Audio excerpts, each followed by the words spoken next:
అందరికీ నమస్కారం. మన అనంతపురం జిల్లా వాసుల చిరకాల కోరిక బెంగళూరుకు రైలు సౌకర్యం. ఈ నెల 4వ తారీఖున అనంతపురం స్టేషన్ నుంచి మధ్యాహ్నం 2:10 బెంగళూరు ప్యాసింజర్ బయలుదేరను.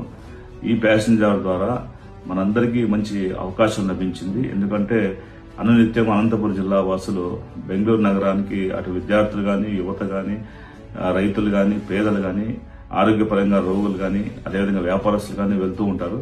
వాళ్ళందరి సౌకర్యార్థం కేవలం 50 రూపాయల ఛార్జీతోనే బెంగళూరు వెళ్లేటువంటి సౌకర్యం లభించింది. ఈ యొక్క సౌకర్యానికి మనకి అనుకూలత కల్పించినటువంటి గౌరవ ముఖ్యమంత్రి నారా చంద్రబాబు నాయుడు గారికి, అదేవిధంగా రైల్వే శాఖ మంత్రులు అశ్విని వైష్ణవ్ గారికి, సోమన్న గారికి, సౌత్ సెంట్రల్ రైల్వే జీఎం గారికి, సౌత్ వెస్టర్న్ రైల్వే జీఎం గారికి ఇందుకు సహకరించిన ప్రతి ఒక్కరు కూడా హృదయపూర్వకమైన కృతజ్ఞతలు తెలియజేసుకుంటాను. దయచేసి మీరందరూ జూన్ 4వ తారీఖున అనంతపురం రైల్వే స్టేషన్ విచ్చేసి ఆ యొక్క ప్రారంభోత్సవ కార్యక్రమంలో మీ అందరూ శుభాశీస్సులు అందజేయాల్సిందిగా కోరుకుంటూ, అదేవిధంగా ఈ రైలు సౌకర్యం గురించి ప్రతి